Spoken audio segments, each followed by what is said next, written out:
বন্ধুরা আসসালামু আলাইকুম। আজকের পর থেকে জিমেল আইডি তৈরি করার জন্য আর কারো সাহায্য নেওয়ার প্রয়োজন হবে না। খুব সহজেই আপনি একটা জিমেল আইডি তৈরি করতে পারবেন এবং অন্য কেউ তৈরি করে দিতে পারবেন। যেমনটা আপনাদেরকে দেখিয়ে দিচ্ছি, স্ক্রিনে দেখতে পারবেন আমি প্লে স্টোর ওপেন করতে গেলে এখানে লেখা আসতেছে সাইন ইন। তো এখান থেকে আমি আপনাদেরকে একটি জিমেল তৈরি করে দেখিয়ে দিব। অধিকাংশ মানুষের ফোনে জিমেল না থাকার কারণে প্লে স্টোর ওপেন হয় না, যার কারণে আমি আপনাদেরকে সেইভাবেই দেখিয়ে দিচ্ছি। প্লে স্টোর ওপেন করার পর এখানে সাইন ইন এ ক্লিক করবো। সাইন ইন এ ক্লিক করার পর আমাদেরকে এরকম একটা ইন্টারফেসে নিয়ে আসবে। এখান থেকে বলা হচ্ছে ক্রিয়েট অ্যাকাউন্ট। ক্রিয়েট অ্যাকাউন্টে ক্লিক করার পর আমাদের সামনে একটা লেখা আসবে ফর মাই পার্সোনাল ইউজ। এখান থেকে উপরে যেই অপশনটা রয়েছে ফর মাই পার্সোনাল ইউজ, এটা ক্লিক করবেন। এটাতে ক্লিক করার পর এখান থেকে আমাদেরকে নাম দিতে হবে। আমাদের যেই নামটা রয়েছে সেই নামটা আমরা এখানে দিয়ে দেবো। যেমন উপরে রয়েছে ফার্স্ট নাম, যেমন আমি আমার ফার্স্ট নাম দিয়ে দিলাম মনির। তারপরে নিচে রয়েছে শিওর নাম, এখানে আমি আমার লাস্ট যে নামটা রয়েছে হুসাইন সেটা দিয়ে দিলাম, মনির হুসাইন।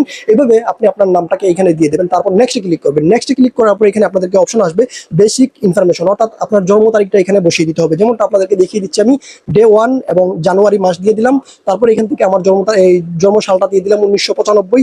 2000-এর নিচে দিলে আপনার জিমেল অ্যাকাউন্টটা একটু শক্তিশালী হয়ে থাকে। অবশ্যই আপনার জন্ম তারিখটা 2000 সাল অথবা 2000 সালের নিচে দেবেন। তারপর এখান থেকে মেল সিলেক্ট করে দেবেন। যেহেতু আপনি পুরুষ যদি হয়ে থাকেন মেল সিলেক্ট করবেন, মহিলা হয়ে থাকলে ফিমেল সিলেক্ট করবেন। করার পর এখান থেকে নেক্সট ক্লিক করবেন এবং নিচে যে অপশনটা রয়েছে ক্রিয়েটে ক্লিক করব। ক্রিয়েটে ক্লিক করে নেক্সট ক্লিক করার সাথে সাথে আমাদের সামনে এখান থেকে নিজেদের মতো করে একটা জিমেল তৈরি করে নেব। এখান থেকে দেখতে পাচ্ছেন আমি আমার মতো করে জিমেল তৈরি করার জন্য এখানে চলে আসছি। আমি আমার সম্পূর্ণ নামটা এখান থেকে দিয়ে দিচ্ছি, যেমন মানির হোসেন। এখানে কোনো স্পেস দেওয়া যাবে না, এখানে অনেকে স্পেস দিয়ে জিমেল তৈরি করতে চায়।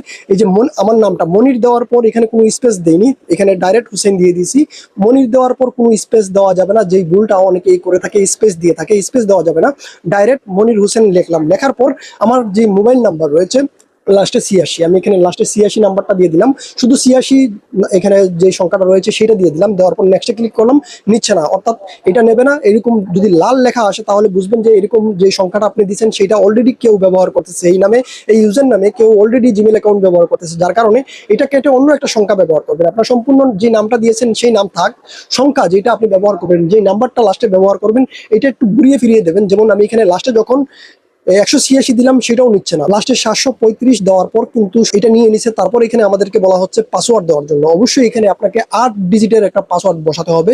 এখানে রাখতে পারেন আপনার নামের পাশে কয়েকটা সংখ্যা, অর্থাৎ আপনার সম্পূর্ণ নাম দেওয়ার পর আপনার নাম্বার, যে নাম্বারটা আপনি ব্যবহার করতেছেন ওই নাম্বারের লাস্ট সংখ্যাটা এখানে বসাতে পারেন। যেমনটা আমার নাম হচ্ছে মনির, আমি এখান থেকে আমার নামটা দেওয়ার পর আমার যে কোনো একটা নাম্বারের লাস্ট ডিজিট 3-4টা ডিজিট এখানে বসিয়ে দিলাম, এটা একটা পাসওয়ার্ড হয়ে গেল। অবশ্যই এখানে নাম আর একটা সংখ্যা রাখতে হবে, নাম আর নাম্বার এই দুইটা মিক্স করে একটা পাসওয়ার্ড তৈরি করতে হবে, আর এটা হতে হবে 8 ডিজিটের। 8 ডিজিটের পাসওয়ার্ড দেওয়ার পর এখান থেকে আপনি নেক্সট ক্লিক করবেন। নেক্সট ক্লিক করার পর এখান থেকে দেখতে পারবেন রিভিউ ইউর অ্যাকাউন্ট ইনফো, এখানে নেক্সট ক্লিক করবেন, আই এগ্রিতে ক্লিক করবেন। এই আর কোনো প্রসেস নাই, এইভাবে ক্লিক করতে করতে যাবেন, আপনার জিমেল আইডি তৈরি করা সম্পূর্ণ হয়ে গেছে। এটা খুব ইজি, আপনি একবার দেখলে আশা করি এর পরবর্তীতে আর কোনো ভিডিও দেখার প্রয়োজন হবে না। ঠিক এইভাবে আপনি খুব সহজেই একটা জিমেল আইডি তৈরি করতে পারবেন এবং অন্য কেউ তৈরি করে দিতে পারবেন।